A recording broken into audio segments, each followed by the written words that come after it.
కరీంనగర్ కామారెడ్డి రహదారిలో ప్రమాదం జరిగింది.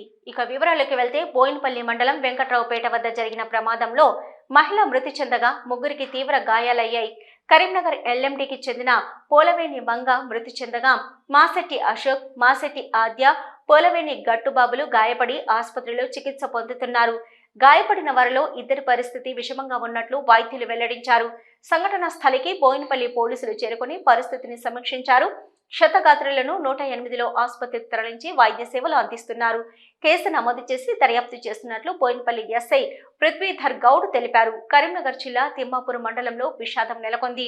మహాత్మా నగర్కు చెందిన 4 కుటుంబ సభ్యులు కారులో వేములవాడ వెళ్లి తిరిగి వస్తుండగా బోయినపల్లి వెంకట్రావుపల్లి మధ్య ఆగి ఉన్న లారీని ఢీకొట్టింది. ఈ ప్రమాదంలో ఓ మహిళ అక్కడికక్కడే ప్రాణాలు కోల్పోగా మిగతా వారికి తీవ్ర గాయాలు కావడంతో కరీంనగర్ ఆసుపత్రికి తరలించారు. వారి పరిస్థితి కూడా విషమంగా ఉన్నట్లు తెలుస్తుంది.